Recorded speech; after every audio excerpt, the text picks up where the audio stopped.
विदेश से कोई आर्य आकर भारत में बसे थे, यह दावा भाषाई समानताओं के आधार पर किया गया था। कहा गया कि आर्यों के पूर्वज यानी प्रोटो इंडो यूरोपियन लोग यूरोप या रशिया के आसपास कहीं रहते थे। वहां से निकलकर एक समूह मध्य एशिया आ गया, जिन्हें भाषाविदों ने इंडो ईरानियन नाम दिया। इस समूह में एक समूह भारत आ गया। यह इंडो आर्यन यानी कि आर्य थे। इन्होंने यहाँ ऋग्वेद की रचना की। अब ऋग्वेद के बारे में हम ये चर्चा पहले कर चुके हैं कि इसे भाषा विज्ञानियों के अनुसार कम से कम 3000 साल पुराना माना जाता है।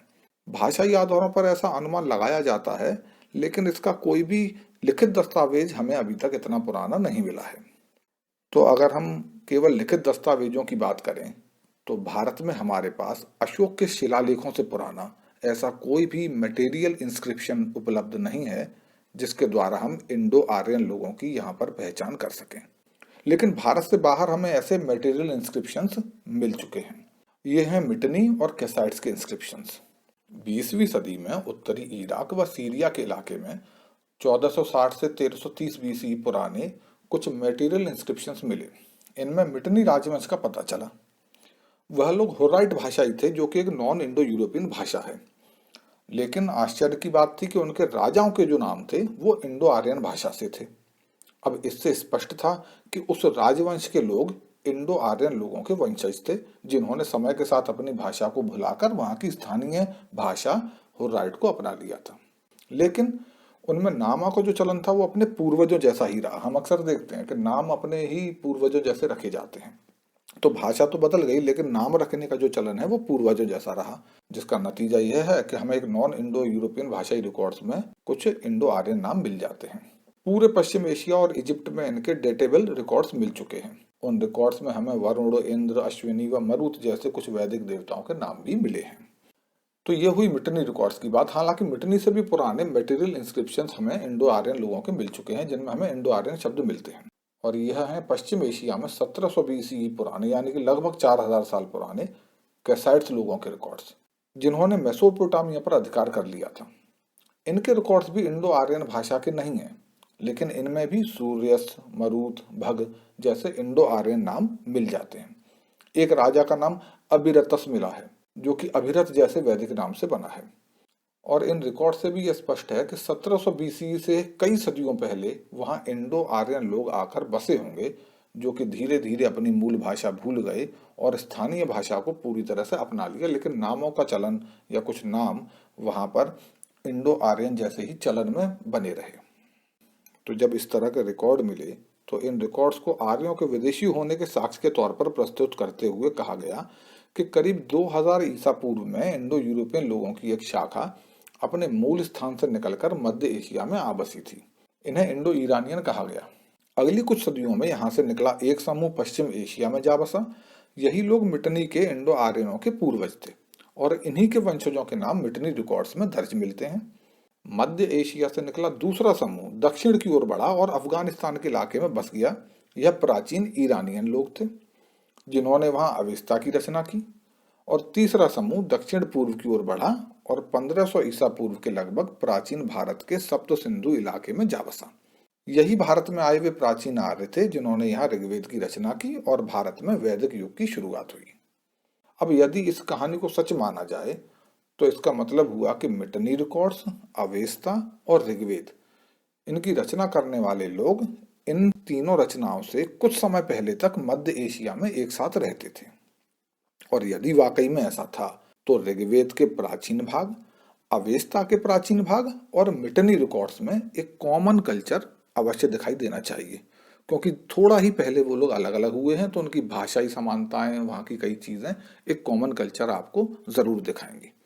तो हम इन तीनों का आकलन करके देखते हैं कि वास्तविकता में क्या स्थिति ये हमें दिखाते हैं। तो सबसे पहले हम चर्चा करते हैं मिटनी रिकॉर्ड्स और ऋग्वेद के अंदर क्या चीज हमें कॉमन दिखती है और वो कॉमन कल्चर हमें इनमें कहाँ दिखाई देता है।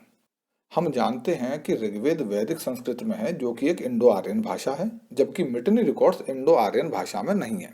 बस इनमें दर्ज राज परिवार के लोगों के नाम इंडो आर्यन भाषा से हैं। इसीलिए बस नामों के आधार पर ही हम इनका ऋग्वेद से तुलनात्मक विश्लेषण कर सकते हैं। तो नामों के आधार पर हम क्या पता कर सकते हैं, क्या अंदाजा लगा सकते हैं?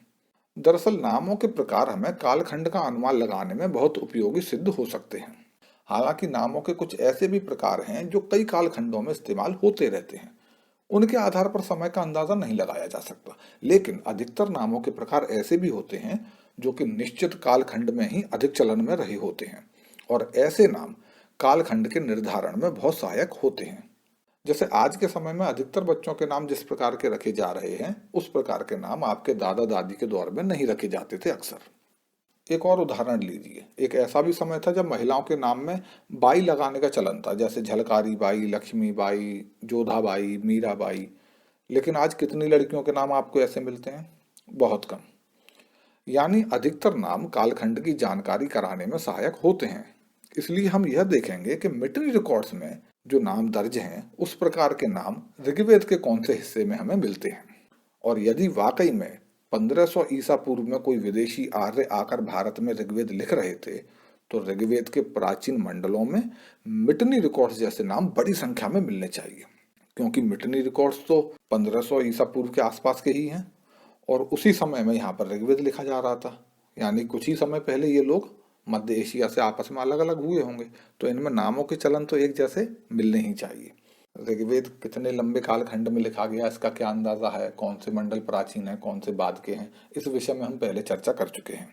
तो फिर से हम अपनी बात पर वापस आते हैं कि ऋग्वेद के जो प्राचीन मंडल हैं, उनमें मिटनी रिकॉर्ड जैसे नाम बड़ी संख्या में मिलने चाहिए, क्योंकि 1500 ईसा पूर्व में भारत आने से 2-4 सदियों पहले तक ये वैदिक आर्य और मिटनी वाले इंडो आर्यन लोग मध्य एशिया में तो एक साथ रहते थे। तो आइए देखते हैं कि क्या मिलता है।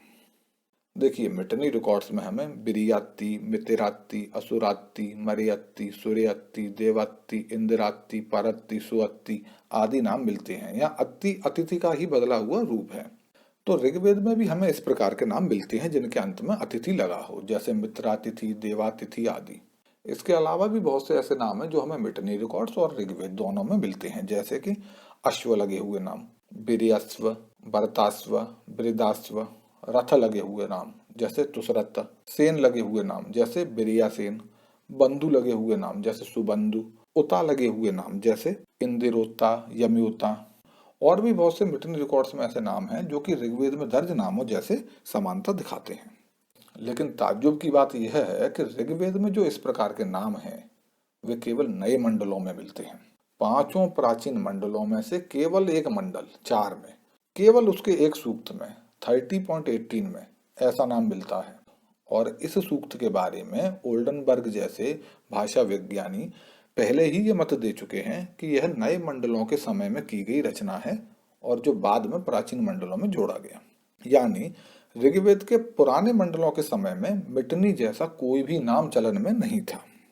ऋग्वेद के प्राचीन मंडलों में आए किसी भी रचयिता के नाम का प्रकार भी मिटनी के नामों जैसा नहीं है, जबकि बाद के मंडलों में हमें मिटनी रिकॉर्ड्स के नामों जैसे काफी नाम रचयिताओं के मिलते हैं ऋग्वेद की ऋचाओं के। और नामों के इस विश्लेषण से यह स्पष्ट है कि जो मिटनी रिकॉर्ड्स का कॉमन कल्चर है वो ऋग्वेद के नवीन मंडलों से जुड़ता है, ना कि प्राचीन मंडलों से। और ऐसा कब हो सकता है? ऐसा तब हो सकता है जब मिटनी रिकॉर्ड्स में जिन लोगों के नाम दर्ज हैं वो ऋग्वेद के प्राचीन मंडलों के लिखे जाने के समय तक उन लोगों के साथ रहते हों जिन्हें हम वैदिक आर्य कहते हैं, यानी कि जिन लोगों ने ऋग्वेद की रचना की। और ऋग्वेद लिखा गया भारत में, तो यानी कि जो मिटनी रिकॉर्ड्स में नाम दर्ज हैं वो लोग कहाँ से गए? भारत से गए होंगे।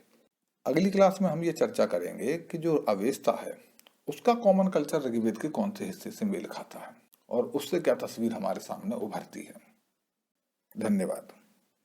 वीडियो पसंद आने पर कृपया लाइक करें, शेयर करें और चैनल को सब्सक्राइब करके बेल आइकन ज़रूर दबा दें ताकि हमारे आने वाली वीडियोस की जानकारी सबसे पहले आप तक पहुंचे। धन्यवाद।